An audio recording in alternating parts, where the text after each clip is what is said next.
Прошу прощения за то, что снято на кирпич, говорю в тапок и обязательно исправлюсь. Иногда будут присутствовать нецензурные выражения, поэтому прошу закрывать рот. Спасибо, приятного просмотра. Муа. Всем привет, с вами Паффин. И сегодняшнее видео о том, как я хотела поехать в Японию, но пришлось бежать из Китая без чемодана и вещей, а по пути встретить своего будущего мужа, который живет в Америке. Как-то так, присаживайтесь поудобнее. Ну, видео не очень будет большим. Посмотрим, получится ли у меня уместить это все в одной части. Поехали. А началось все с того, что петух в жопу клюнул, и я решила, что мне нужно дальше путешествовать. Я только вернулась из Японии, вся воодушевленная этим духом приключения, и решила, что нужно искать дальше. Что-то вот такое. Я ездила учиться в Японию, и было вообще супер, учила язык, очень много новых людей, знакомств, локаций. Вообще, ну, я жила в Токио, и это было вообще супер, прям супер вау. Я была влюблена в этот весь антураж. Решила, что это моё призвание ездить в Японию. Вот.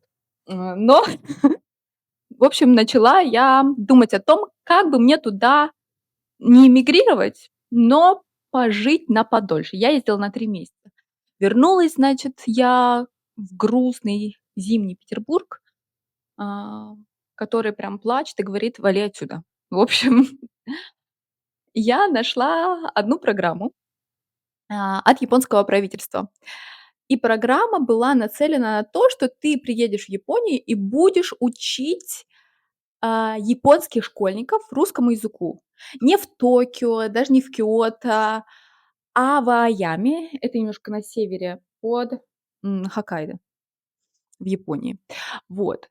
И я такая думаю, ну, в принципе, на тот момент я уже ну ладно, нет, на тот момент я ничего не преподавала, но думала, что какой-то мой опыт может прокатить.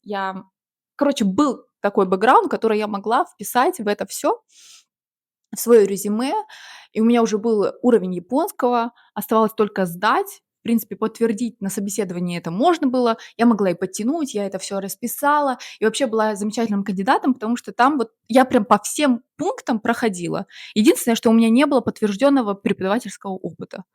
Вот, но я, в принципе, ну ладно, не будем, если в общем говорить, да, как бы они преподаватели искали, но я надеялась, собрала документы, просто килограмм документов нужно было отправлять в посольство Москвы, я отправила. А, ну, и где-то через месяц я получила отказ, была очень грустная, я не знала, как жить.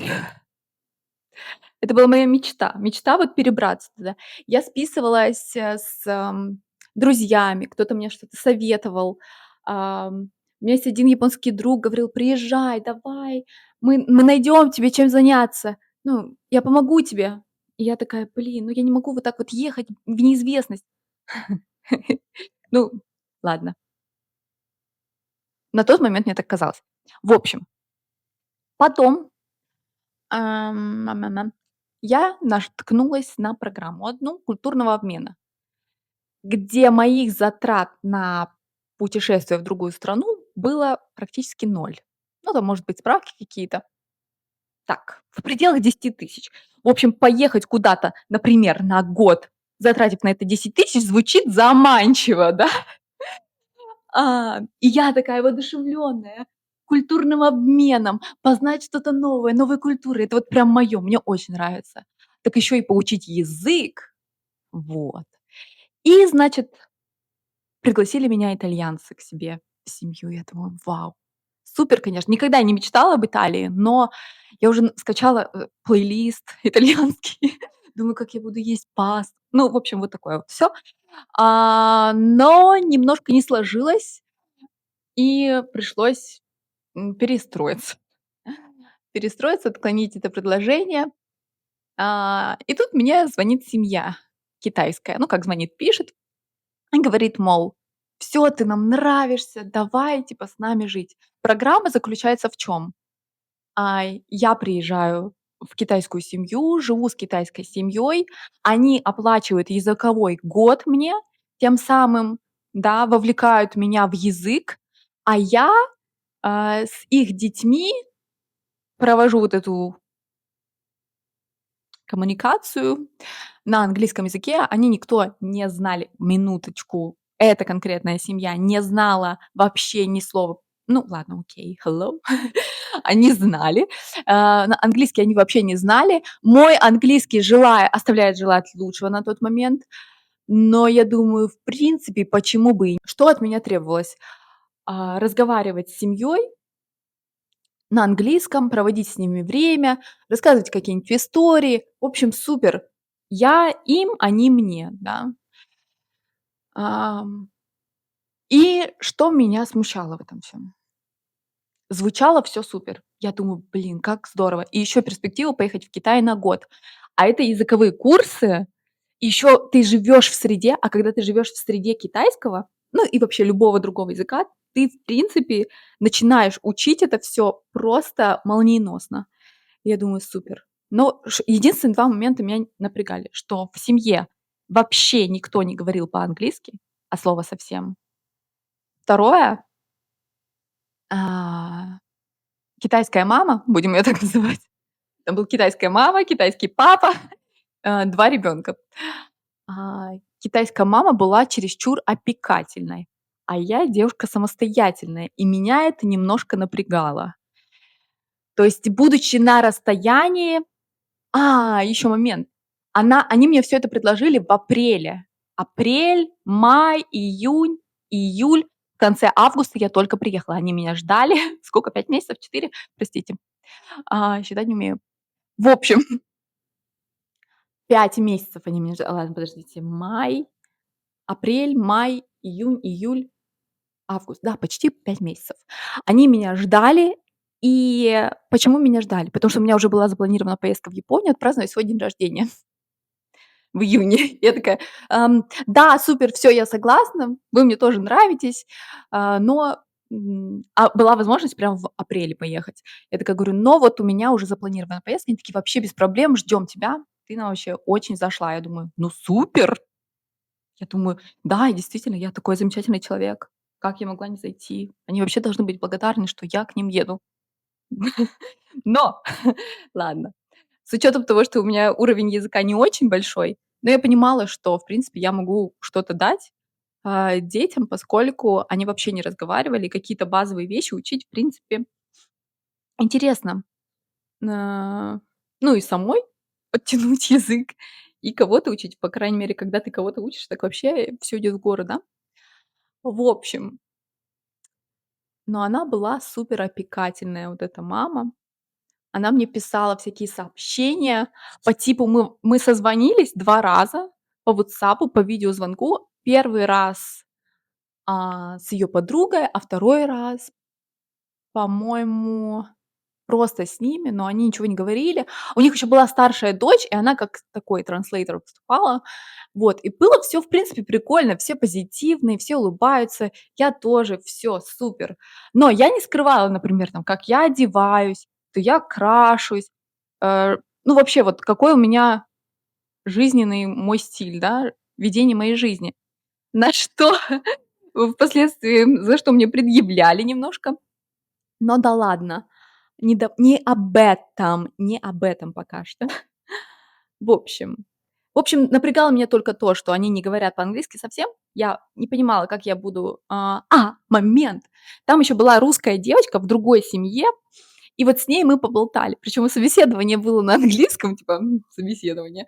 Вот, мы с ней на английском говорили. В какой-то момент они там говорят на китайском, и мы такие перешли на русский, поболтали. И такая, все, типа, связались в Телеграме, либо в WhatsApp, не помню. И, вроде все супер. Мне ни о чем не говорили, что там что-то плохо, что-то, ну, что-то есть, вот что-то не так. В общем, все супер. Я думаю, блин, здорово. И девочка прикольная, и семьи хорошие. Я думаю, ну, вообще, что за сказка? В какую сказку я еду? Звоню маме, рассказываю, мама говорит: "Ну, типа, супер, да". Мама вообще про такое не слышала никогда. Как говорит: "Единственный момент, Тань, вот мы с тобой жили столько лет вместе. Тебе со мной тяжело было жить. Как ты собираешься с чужой семьей жить? Тебе норм? Тебе норм?" В общем, мама меня спросила: "Таня, ты уверена, что это твое?" На что я сказала, то я буду не я, если не буду приходить через трудности, знаете, через тернии к звездам. Типа, без трудностей не будет и счастья. Я не знаю, как это объяснить, вот эту вот философию. Что нужно пройти, нужно перебарывать себя через свои вот эти вот зоны комфорта, и тогда будет, ну, типа, вау-эффект. Вау-эффект был. Был, но не так, как я его ожидала. В общем, и в конце августа я туда поехала. Начиналось все очень неплохо. Неделю первую было супер сложно. Это не знаю почему, обычно, поскольку я из Камчатки, а, ну, нет такого, что мне нужно привыкать к долгим перелетам. Ну и вообще вот этой адаптации как-то вот нету джетлага и так далее. Обычно. Вот. А в тот момент прям вообще меня ломило жестко. Так там еще под 40 градусов температура была. Я вообще была в шоке. Все вокруг на китайском. И вот эта вот одна единственная девочка с другой семьи на русском говорит. Я думаю, супер. А у меня до учебы месяц. То есть еще месяц никто там в школу, в садик не ходил. Все были дома. И вот этот вот первый месяц мы как бы знакомились. И мне в школу не нужно было. Хотя нет, вру. Ну, где-то вот, наверное, до сентября. Я не помню, с какого конкретно сентября у них началась школа у детей. Там садик, один мальчик ходил. Мальчик. Сейчас покажу его. Мальчик. Он ходил в садик, его звали Манго. И Шула, это как русская Шура, она ходила в школу, типа 2 класс, 8 лет ей было. И мы с ними поладили, типа, с детьми. Поначалу им было тяжело, потому что они меня не понимают. Я тоже не понимаю, чё они хотят. Были вот такие вот сцены.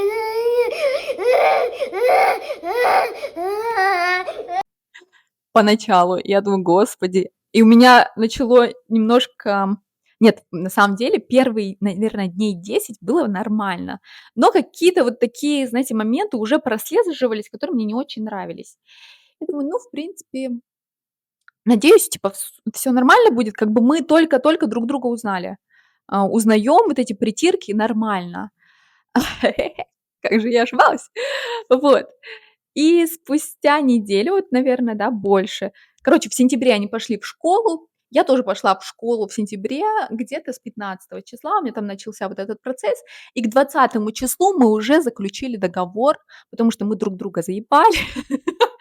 Ага. Ну, типа трэш начался. Им не нравилось мое поведение какое-то, и мне не нравилось их поведение. Но сейчас четко по полочкам расскажу, что им не нравилось. Им не нравилось, что я не няня, гувернантка и не провожу все время с ними, а хочу свое личное пространство.